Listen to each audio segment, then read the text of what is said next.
جنت کی شراب میں انگلی ڈبوئی، قطرہ نیچے گر گیا ہے اور یہ اس کے اوپر خالی تری رہ گئی ہے، آسمان پہ بیٹھ کے انگلی کو نیچے کر دے، ساری کائنات میں خوشبو پھیل جائے گی۔ یہ جنت کی شراب ہے۔ پلانے والیاں کون ہوں گی؟ جنت کی لڑکیاں، جنت کے خدام، اور پلانے والا کون ہوگا؟ اللہ بذات خود۔ تھوڑی دیر بدکاری سے بچو، بدکاری سے بچو، نکاح پہ آؤ، زنا سے بچو۔ میرے رب نے کہا ہے وَزَوَّجْنَاهُمْ بِحُورٍ عِينٍ، میرا بندہ ایسی لڑکیوں سے شادی کروں گا کہ جن کے چہرے کا نور اللہ کے نور میں سے ہے، جو مشک عنبر زعفران کافور سے بنی ہیں، اور سورج کو فنگر ٹپ دکھا دیں تو اللہ کی قسم سورج نظر نہیں آئے گا، تو چہرہ کیسا ہوگا؟ 100 جوڑوں میں جسم چمکتا نظر آئے گا، مسکرائے گی تو دانتوں سے نور نکلے گا، ساری جنت کو روشن کر دے۔ ایک قدم چل کے آئے گی، 1 لاکھ نخرہ اپنے خاوند کو دکھائے گی، اور مردوں سے بات کرے زندہ ہو جائیں، زندوں کو شکل دکھائے کلیجے پھٹ جائیں، ہوا میں دوپٹہ لہرا دے، کائنات میں خوشبو پھیل جائے، اپنی کلائی کو، ہاتھ کو اندھیروں میں ظاہر کرے، پوری دنیا کے بلیک ہول روشنیوں میں تبدیل ہو جائیں، 7 سمندر میں تھوک ڈالے، اللہ کی قسم 7 سمندر شہد کی طرح میٹھے ہو جائیں گے۔ ایمان والی عورت اس جنت کی لڑکی سے 70,000 گنا زیادہ خوبصورت ہو۔ جو تم یہاں گلیمر سوچتے ہو اس کو اللہ نے قرآن میں بیان کیا ہے، علی سرر متقابلین، علی سرر موضونۃ علیہا متقابلین، پورا ایک محفل اللہ بیان کر رہا ہے کہ ٹیبل لگے ہوئے ہیں، کرسیاں لگی ہوئی ہیں، تخت بچھے ہوئے ہیں، سراہیاں ہیں، وَيَطُوفُ عَلَيْهِمْ وِلْدَانٌ مُخَلَّدُونَ، ان کے چاروں طرف خدام کھڑے ہیں، بِأَكْوَابٍ وَأَبَارِيقٍ وَكَأْسٍ مِّن مَّعِينٍ، ان کے کسی کے ہاتھ میں گلاس ہے، کسی کے ہاتھ میں کپ ہے، کسی کے ہاتھ میں جام ہے۔ کپ ہوتا ہے جس کو ادھر سے پکڑا جائے، جام ہوتا ہے جس کو یہاں سے پکڑا جائے، نیچے باریک ہوتا ہے جس میں عام طور پہ لوگ شراب پیتے ہیں، اور گلاس ہوتا ہے جو بالکل سٹریٹ ہو۔ تو اللہ نے تینوں ذکر کر دیے، بے اکواب و اباریق و کأس من معین، اس میں معین کی شراب ہوگی، اس کی صفت کیا ہے؟ لا یصدعون عنہا، سر درد نہیں ہوگا، ولا ینزفون، بے ہوش نہیں ہوں گے، کوئی یہاں پڑا کوئی یہاں پڑا، الٹیاں کر رہا ہے، پیشاب کر رہا ہے اپنے اوپر ہی۔ اور کیا ہوگا؟ وفاکہۃ مما یتخیرون، تمہارے سامنے اللہ پھل پیش کرے گا، میرا بندہ پھل بھی ذائقہ تو چکھ تو صحیح۔ اور کیا ہوگا؟ ولحم طیر مما یشتہون، یہ پرندوں کے گوشت ہے۔ عجب تماشا ہے، اب تو مرغیاں بھی آ گئی نا، وہ ذبح کرنے سے پہلے ہی ذبح ہوئی پڑی ہوتے ہیں، کر کے کھلوتی ہوتی ہیں، روح نسات۔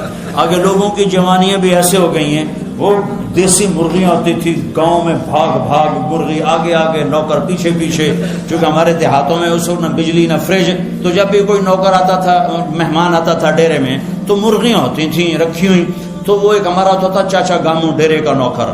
میں آج بھی آنکھوں سے دیکھ رہا ہوں، مرغی آگے بھاگ رہی، وہ پیچھے پہ پھدو میاں دے پرانے آ گئے، میاں دے نوکر آ گئے، تو وہ آگے آگے ہم پیچھے پیچھے۔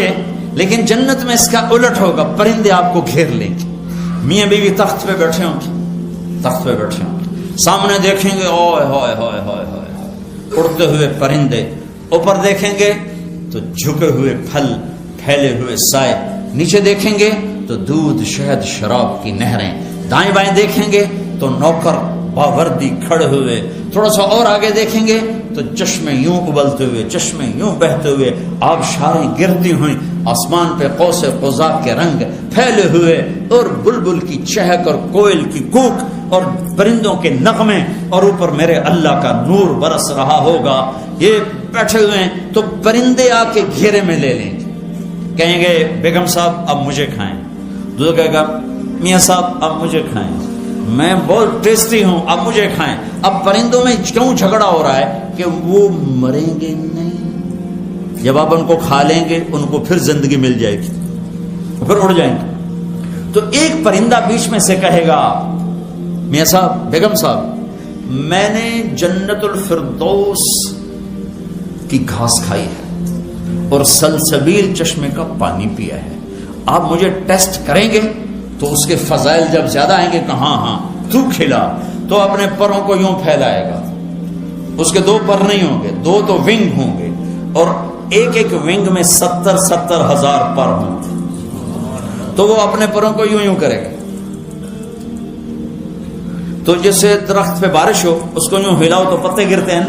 اللہ اکبر. وہ اپنے پروں کو ایسے ایسے ہلائیں گے تو ہر پر سے کھانے کی ایک قسم گرے گی ایسے، اور سامنے لگتی جائے گی لگتی جائے گی لگتی جائے گی کہ میرے بندے کھا، میرے بندے پی، جتنا مرضی کھا لے، ٹوائلٹ کی ضرورت نہیں ہے، جتنا مرضی پی لے، پیشاب کی ضرورت نہیں ہے.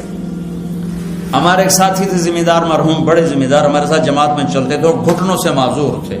اب ہم جماعتوں میں جاتے ہیں دیہاتوں میں بھی، وہاں کموڈ نہیں ہوتے تھے، تو اتنے مشکل سے بیچارے ٹوائلٹ سے نکلتے تھے، پسینہ پسینہ، برا حال ہوتا تھا. تو چشتیاں ہماری جماعت تھی، ایک چھوٹی سی جگہ ہے پنجاب میں، تو وہ گئے ٹوائلٹ، میں بیٹھا تھا، وہ باہر نکلے تو برا حال. مجھ سے کہنے لگے مولوی جی اے رب مینو جنت پیشاب پخانے دی چھٹی دے دے، مینو ہور کچھ نہیں چاہیے.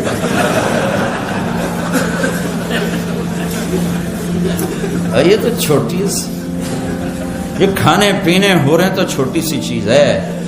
وہ کیا دن ہوگا، وہ کیا دن ہوگا جب جنتی بیٹھے ہوں گے، بیگم میاں آپس میں گفتگو ہو رہی، تو ایک دم نوکر آئیں گے، سلامن سلامہ سلامن سلامہ، سلام سلام، بڑے خوش ہوں گے.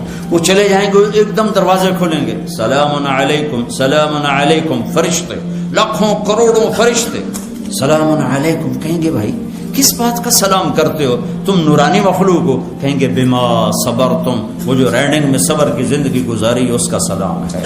تو فرشتوں کے سلام کا نشہ بہت بڑا ہوا ہوگا، اس کا مزہ لے رہے ہوں گے کہ ہائے ہائے ہائے. ایک دم میرے اللہ کا عرش یوں کھولے گا اور اللہ سامنے آ کر کہے گا سلام قولا من رب الرحیم. اب میرے بندے بندیو، تمہارا رب بھی تمہیں سلام پیش کرو.